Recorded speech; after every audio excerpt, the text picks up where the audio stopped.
bonjour et bienvenue sur Médien TV. Pour la première fois, les exportations de produits alimentaires, agricoles et maritimes au Maroc dépassent le seuil des 80 milliards de dirhams.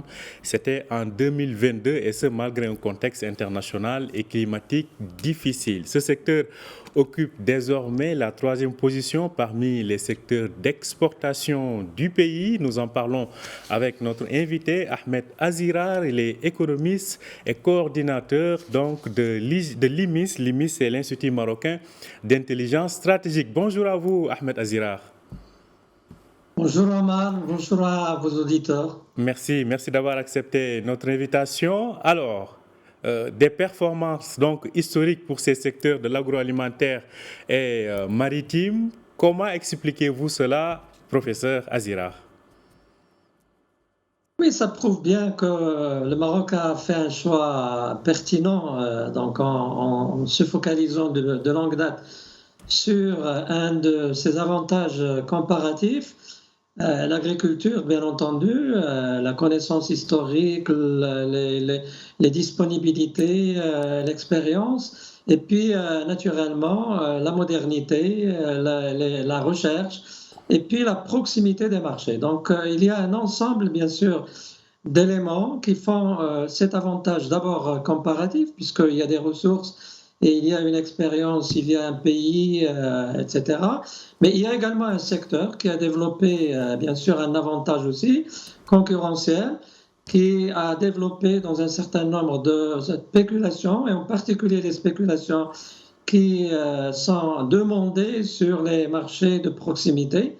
Et pas seulement, puisque ce secteur également s'oriente à des marchés lointains. Et puis également, il y a des entreprises. Donc, il y a des entreprises et il y a une organisation au niveau microéconomique, donc que ce soit au niveau des agriculteurs eux-mêmes qui s'organisent dans des coopératives, dans des entreprises même. Et donc, ce qui fait que cette combinaison, avantages bien sûr comparatifs, avantages concurrentiels et avantages compétitifs font que le Maroc réussit naturellement dans le domaine de l'agriculture et de la pêche. Alors, il y a quand même quelque chose qui saute à l'œil, c'est-à-dire on a connu l'année dernière une sécheresse historique depuis plus de 30 ans ou 35 ans. Comment expliquez-vous que malgré ce contexte climatique difficile, on réussit quand même à avoir des exportations records? Alors, c'est là justement le caractère bicéphale de ce secteur agricole, puisque les secteurs exportateurs sont des secteurs essentiellement faits sous hydraulique, sous irrigation. Donc, ils sont dans les grands périmètres, comme vous le savez, les 5 périmètres, les grands périmètres historiques, puis également les nouvelles extensions de ces périmètres. Depuis que Maroc a fait des réussites. Donc c'est une particularité puisque le secteur d'exportation se réalise dans ces secteurs hydrauliques et donc dispose des éléments qui lui permettent de continuer malgré la sécheresse et malgré bien sûr la pandémie, puisque ce secteur n'a jamais arrêté d'exporter et de performer. Alors bien plus, c'est un secteur, comme vous le savez, c'est un secteur de vie. Et même la pandémie, sous la pandémie, il a continué à faire des performances puisque la demande est restée élevée tant à l'intérieur qu'à l'extérieur.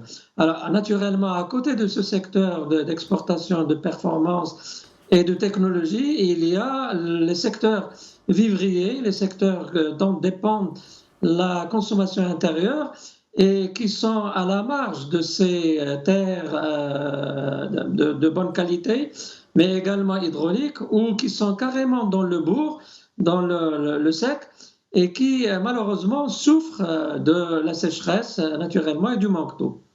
Alors, à ce propos, je rappelle juste que donc, ce secteur qui aujourd'hui englobe l'agroalimentaire et les produits halieutiques maritimes a connu donc une hausse de 20% par rapport à 2021. On voit que les exportations de fruits et légumes ont atteint une croissance de 10%, un peu plus pour les produits de pêche qui caracolent avec une croissance de 13%. Alors, professeur, cela dit, peut-on dire que cette dynamique va s'inscrire sur la durée, sachant que, comme on vient de le dire, elle a été réalisée dans un contexte, disons, difficile, notamment en termes de manque de pluviométrie. Est-ce que c'est aujourd'hui des structures qui sont installées et qui seront toujours capables de réaliser de telles performances, ou bien c'est dû à un contexte géopolitique qui fait que les produits marocains, par exemple, ont beaucoup plus d'avantages pour atteindre certains marchés? Non, vous avez raison, donc il y a les deux. Donc nous avons des avantages structurels qui sont là, qui doivent continuer, d'autant plus que l'État, dans sa globalité, est conscient qu'il faudrait entretenir ces avantages. Alors, mais il y a aussi la conjoncture, cela est évident, donc la pandémie, mais également les perturbations géostratégiques qui font que le secteur est très demandé et que les produits sont demandés. Alors, il faut naturellement aujourd'hui, et tout le monde en est conscient aujourd'hui, les agriculteurs, les industriels, mais également l'administration et l'État, sont conscients qu'il faut faire un pas supplémentaire pour asseoir de manière durable, comme vous le dites, les réussites de ce secteur. Alors, quels sont justement ces éléments? Alors, vous avez donc la problématique déjà de l'eau et de l'énergie, donc il faut gérer bien sûr ce problème, d'autant plus qu'un certain nombre de périmètres commencent à sentir de manière assez sérieuse la problématique du manque d'eau.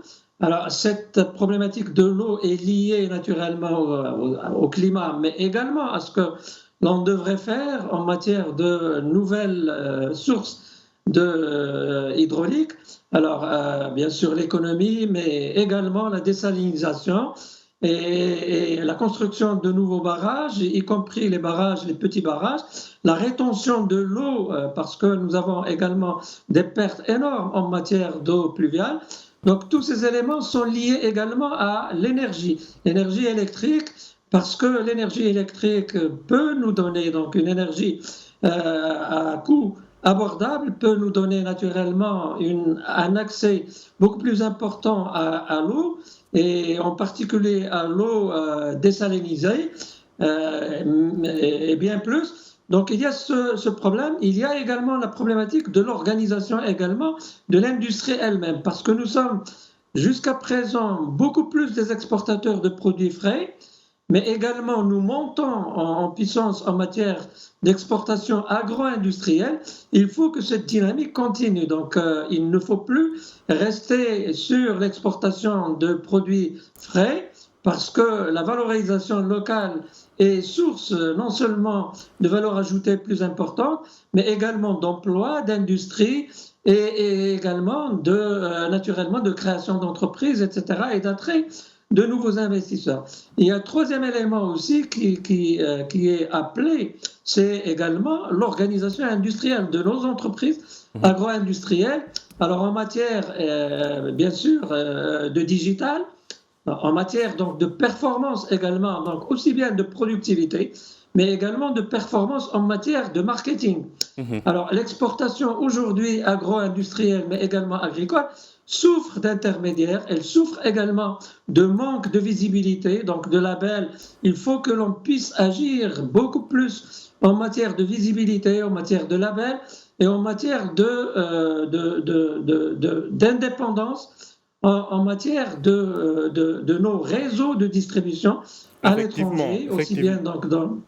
Effectivement, professeur. En tout cas, pas mal de pistes que vous avez évoquées d'ailleurs dans une étude que vous avez publiée au sein de l'IMIS, donc, et qui voit ces secteurs comme donc, pouvant faire en tout cas de futurs champions régionaux. Alors, cela dit, on voit que tout ceci quand même est aujourd'hui les fruits du plan Maroc vert, du plan agricole donc Maroc vert. Cela dit, depuis 2020, il est question de la génération green.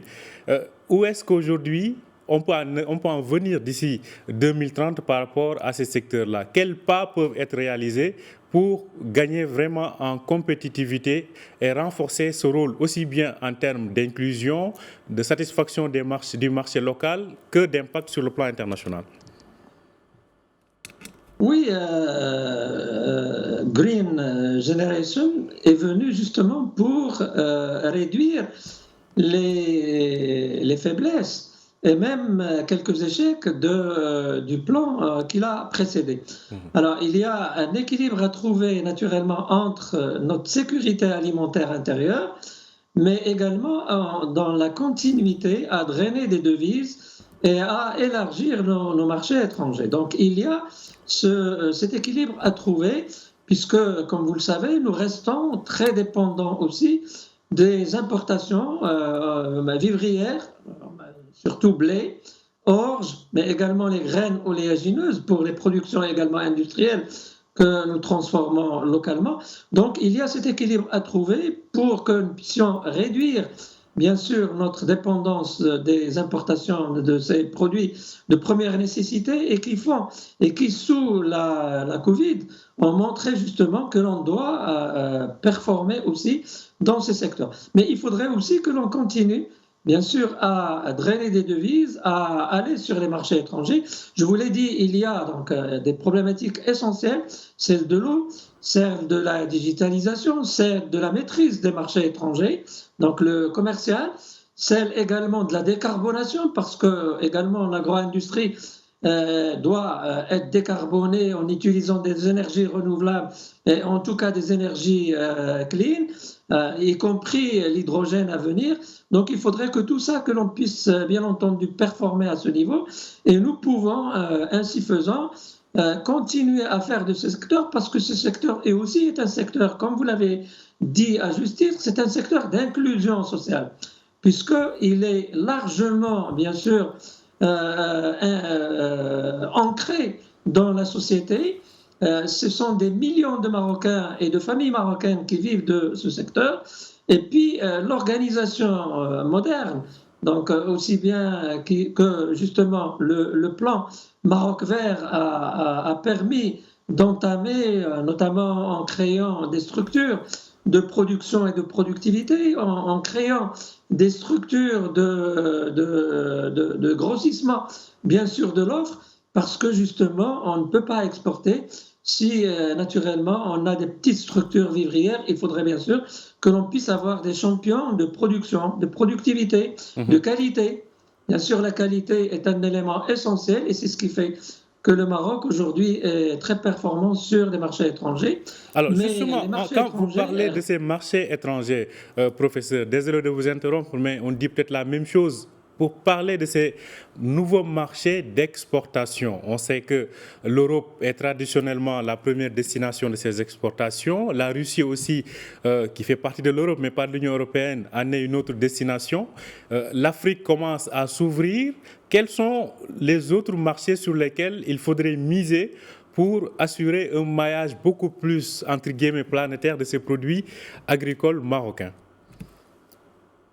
Il faut s'organiser tout simplement, parce que même sur l'Europe, je vous le disais, nous étions dépendants bien sûr des intermédiaires, et beaucoup de nos produits qui vendent sur les marchés français par exemple, de proximité ou à travers l'Espagne, sont repris par des exportateurs européens avec des noms et des labels européens et qui se retrouvent sur des marchés d'Europe de l'Est et même de Russie. Donc c'est un élément essentiel sur lequel nous devons travailler. Il faudrait naturellement que l'on puisse maîtriser nos produits, mais également les réseaux de notre distribution. Alors il y a les produits européens, comme vous le dites, aussi bien d'Europe occidentale mais d'Europe de l'Est qu'il faut maîtriser, il faut continuer à y être. Et ne pas, bien sûr, oublier qu'il y a une concurrence très forte de beaucoup de pays, aussi bien méditerranéens qui montent, alors Égypte, Turquie, Israël, etc. Donc tous ces pays sont en train de performer également sur les marchés, mais nous avons des qualités, nous avons des avantages très importants par rapport à ces produits. Alors il y a les nouveaux marchés, les marchés américains. Nous sommes très présents de plus en plus sur ces marchés, mais le marché américain sont des marchés immenses. Donc il faudrait naturellement que l'on ait des dimensions, une organisation de qualité sans faille, sachant que nous sommes présents parce que nos ports sont sécurisés, nos labels sont acceptés par la FDA américaine. Donc il faudrait que nous continuions à dimensionner nos produits et à travailler sur nos labels et sur notre marketing, comme sur notre emballage, sur tout ce qui se rapporte naturellement à la performance en matière d'exportation et également à l'organisation de nos entreprises. Alors, organisation, ça veut dire organisation financière, organisation managériale, organisation en matière d'assurance, en matière de qualité, naturellement sans faille. Donc tout ça, ce sont des éléments sur lesquels il faudrait que l'on puisse continuer à travailler pour que nous puissions aller sur ce marché. Alors naturellement, vous l'avez dit, le marché africain, notre marché, il faudrait que nous y soyons.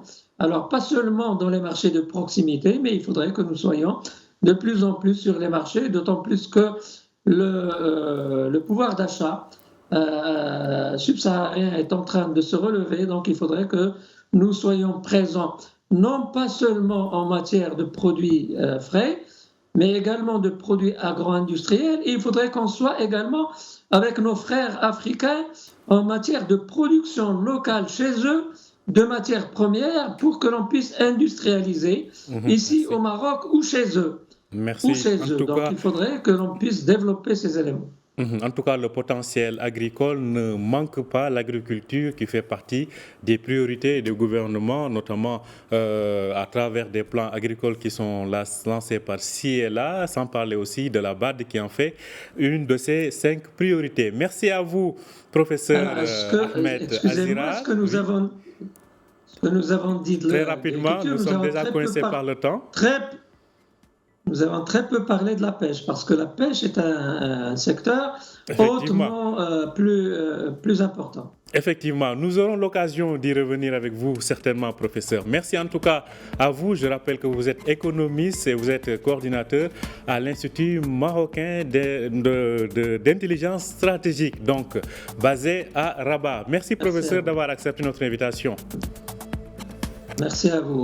Merci à vous aussi de nous avoir suivis. Je rappelle que vous pouvez retrouver cet entretien sur notre site www.medianews.com. Bonne journée, bonne suite de programme sur Médien TV.